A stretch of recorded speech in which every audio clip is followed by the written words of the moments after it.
One of the big winners on Saturday in Belfast was Gegard Mousasi. He exercises his demons. He avenges the loss to Uriah Hall. He was fantastic in the fight, after the fight. What a year for Gegard, and he is joining us right now via the phone. Gegard, are you there? I'm good, Ariel. Thank you. Well, congratulations. What a win. Do you now feel like a weight has been lifted off your shoulders? Can you move on with your life now that you got the win over Uriah? Well, it was nothing personal, you know. It's just I felt I was a better fighter. I needed to prove that. And the next one, I want to fight someone who's going to get me the title shot. I don't want to fight somebody that's going to... I need to beat and then again have to beat somebody to get the title, you know? Right.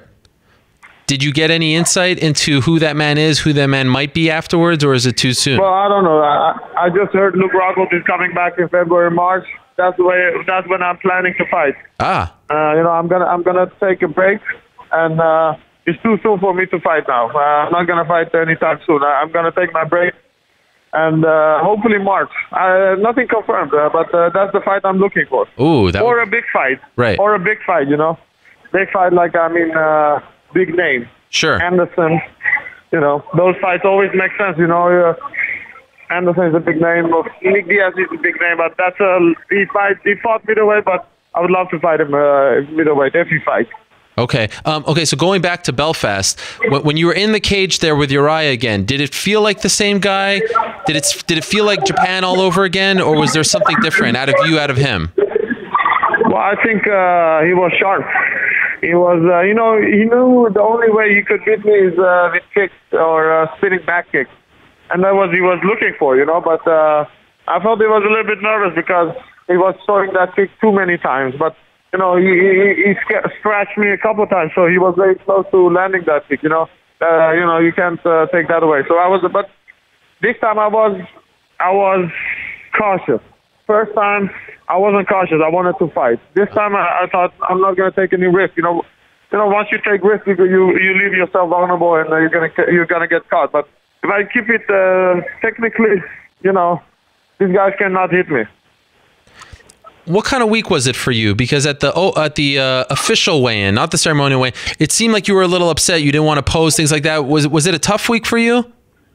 Well, you know, my wrestling coach wasn't there. I do usually weight cut with him. My doctor wasn't there. Oh. And the scale that I had was fucked.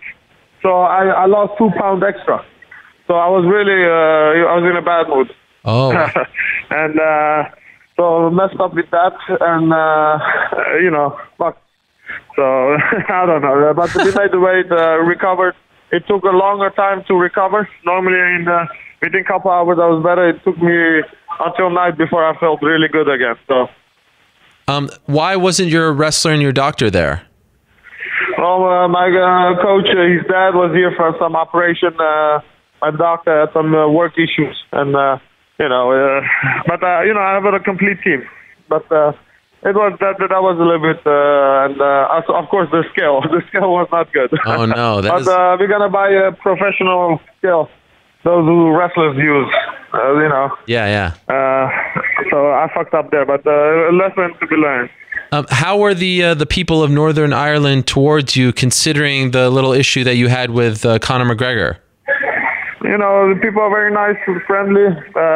Nothing big, but you had some people booing.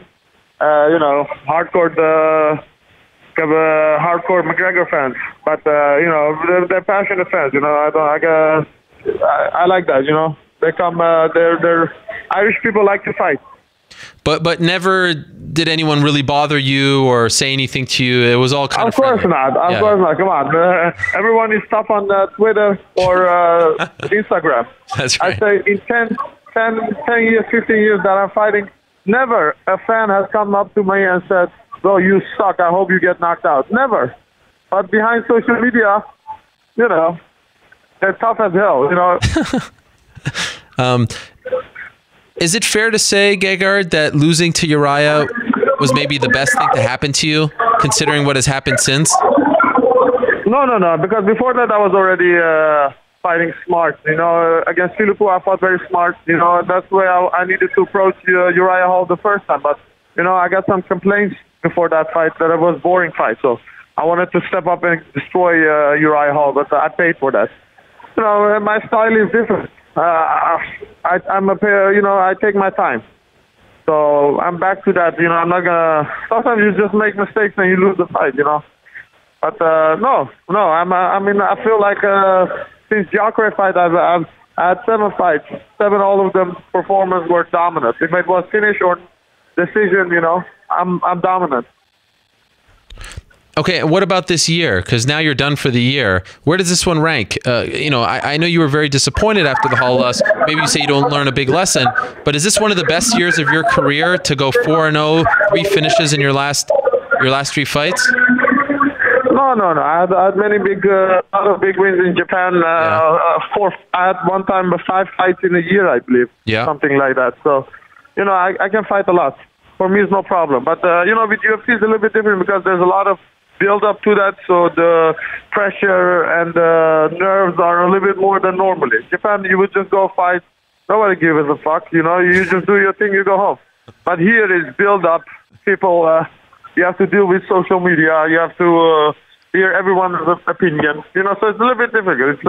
There's a lot more on the risk. You know? So that's why it takes more energy out of you. Otherwise, I could fight every week. You know, fighting is not difficult. I fight every day in training. Sure. But it's the build-up and the pressure and what's on the line that makes it the build-up. That's the thing. You mentioned Jacare. You fought him twice. You beat him once. He beat you. Does a third fight with him interest you as well? Because I feel like that's a possibility too. Not at this moment. How come? You know, if they give me the fight March, I take it in March. Yeah. No, I'm not. You know, last time I fought Jacare, I didn't want to fight, but the UFC Dana White called me personally. You know, under pressure, I said, okay, I fight, and then the fight got postponed 1 month later. You know, I wasn't in the mood of fighting. I was just coming off the Mark Munoz fight, and they called me, come fight. So you know, I'm 1 fight left to fight for the belt, I believe. Right. So I'm gonna take the fight when I'm ready. I'm not scared to fight anybody. It just have to be smart. You know, I rather face Luke Rockhold, someone like that, because I feel there's much more to gain. And don't you have just 1 or 2 fights left on your contract too? Well, I got 1 more left, I believe. Wow. So do you think that it's hard to get the title fight if you're going to be a free agent? So do you think that they're going to try to talk to you about signing a new deal before your next fight? Well, I don't know. My goal is if I fight Luke Rockhold and I beat him, I'm the next contender. Sure. That's my goal. That's my plan. So if they want it or not, they have to re-sign me, I believe. But, that's my goal. Fight Luke Rockhold and then get the next shot. But are you open to signing before you have that next fight, or do you want to become a free agent and see what's out there? Well, I'm going to fill the contract out. I feel confident that I can beat anybody. So, sure. But I'm going to take it when I'm ready. I'm not going to rush. The last fight is, I'm ready. I feel I'm in shape.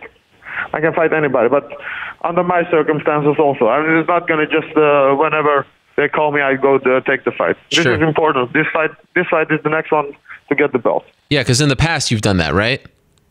Well, stupidity. I said, Gustafsson, I fought without an ACL. My knee was popping out. I went and fought him. But, how stupid is that? I come from an injury. I go fight Machida in Brazil. I've done those things. And where did it get me? I got losses, and then at the end of the day, they're not going to say thank you for stepping up. They're going to say, well, you lost to this guy, So, I'm going to be smart about it. Yeah, you have to be selfish now with your career, right? You have always to be selfish. No one gonna, after this career, no one gonna say thank you for your job. Sure. All you're gonna left is what's left is your friends, some stupid memories, and some stupid belts maybe, but whatever money you made. So I'm not here for fame or whatever. I'm here for that belt that's gonna get me a nicer car. I love the message to the middleweight division. It was classic. I'm coming. What the fuck? I'm coming. This is great. This needs to be on a t-shirt. Yeah, I'm ready. I have no injuries. I feel in the best shape of my life. And, style makes fights. And everybody is beatable. Every fighter that I see, if you fight a certain way, you can defeat them. No one that I haven't seen that I thought, okay, this guy is really unbeatable. You know, Right. Everyone is beatable. It almost felt to me, correct me if I'm wrong, walking to the cage, you were in a bit of a better mood come fight night. You were sort of taking it all in. It wasn't quite like the Gegard who just woke up and, you know, didn't have a reaction. You had a bit of a reaction. Am I wrong here? I don't know. For me, it was the same. Oh, okay. All right. Fair enough. Maybe I'm looking into it a little too much. But I did enjoy the post-fight interview, by the way. That was one of your best ones, I thought. Which one was that? I don't know. The one with Dan Hardy. In the cage. Dan Hardy. Oh, yeah. I like Dan Hardy, and he's a nice guy, you know. I don't know. I'm here to fight. What the fuck? One more fight. One more fight. That's only my concentrating is one more fight. Do the right things to win that fight, and then title shot. What did you say to Uriah after the fight? I saw you guys taking a picture together, the press conference. What did you say to him?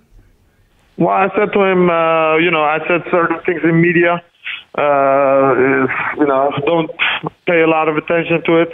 I got a lot of respect for you, and thank you for the rematch. What did he say to you? Well, he said he thinks I'm going to be champion. So, oh, wow. I don't know. Nice words to each other. Nothing hostile. He's a good guy. Do you think that it's inevitable that you'll have to fight him a third time because he gave you the rematch, or are you not interested in that ever again? Well, at this moment, I'm in the 5, yeah. And he's lower, and I think I revenge. So it's nothing to gain. Okay, fair enough. If I lose 1 or 2 and he wants his rematch, but this fight wouldn't happen if the main card wouldn't have fell off, Right. I don't think the UFC would have made this fight. So it was circumstances that I fought him second time. And by the way, earlier in the show, we spoke to Lyoto Machida, who you've talked about in the past. You know about his suspension. I asked him about what you have said about him, and he didn't want to respond. He says he has a lot of respect for you, and he thinks that maybe you were upset about the fight, wanted a rematch, but he didn't want to address the accusations. So I thought you'd want to know that. Well, at the end of the day, I don't wish him any bad things, I felt 18 months is a lot of for the suspension. I didn't lie, but I said I really believed it. Sure. So, and I got nothing. The guy you have to give respect. I got nothing against my opponents. Everyone who I fought, this is sports, nothing personal. So I wish he will return and sooner than the 18 months. But he got his suspension, but he will be back. Yeah, it actually says a lot. It sounds to me like you kind of a little bit maybe feel bad for him. Is that accurate? Yeah, of course. Bad. I think 18 months is too much for what he got. Okay, fair enough. For what he used, and he said himself that he's using those supplements.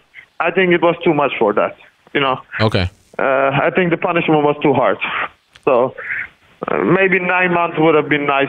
I don't know. Maybe who am I? But I think 18 months was too much for that, for Machida. By the way, you keep mentioning March. Do you want to fight in London? Is that what you're referring to? Well, I believe Michael Bisping doesn't want to fight in January. He want to enjoy a holiday or whatever. He said he want to fight March and something like that in that area. Okay. And it's in UK again. Yeah. And, fighting in home country is going to have advantages. So if he fights Romero in March, I would love to fight with the co-main event and then decide who's next.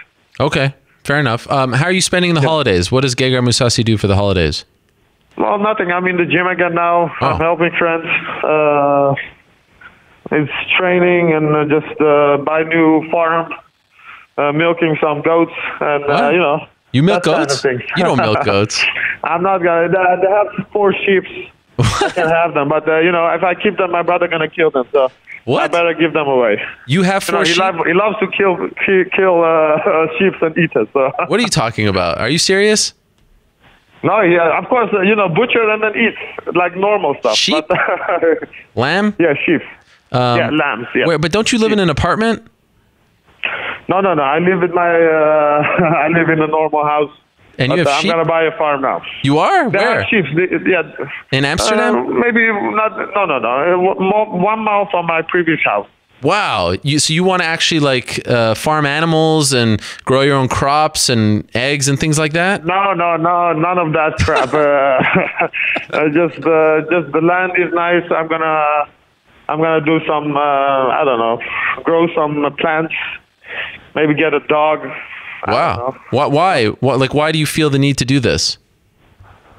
The house is big enough for me and for my brother, for my family. So it's not one house. It's going to be 2 or 3 houses. Okay. That's on that ground. So I'm going to live with my whole family there. Wow. That is something else. That is very interesting. Yeah. Well, I wish you the best with that. Thank you. Yes. By the way, are you going to go to the Badr Hari Rico Verhoeven fight? No, but I do go tomorrow train with Rico Verhoeven. Oh. So you're going to be a sparring partner? Yeah, we're going to spar tomorrow. Why don't you go to the fight? Isn't it in the Netherlands? No, it's near Germany. Oh, that's right. I don't care to. See it on TV. It's easier. That's true. You're 100% right, Gegard. Gegard, it is such a pleasure. Always, it is a pleasure to have you on the show. Thank you so much. Congratulations on the win, and enjoy the holidays, whatever those holidays may consist of for you. And I look forward to you getting that big fight in March. Thank you, my friend. Talk to you soon. All right. All the best. Bye-bye. Gegard Mousasi. He's getting a farm, maybe with sheep, without sheep. I'm not quite sure. His brother eats the sheep. Very strange. But wow. This is quite the revelation from Gegard Mousasi. All kinds of news breaking on today's show. This is very exciting stuff.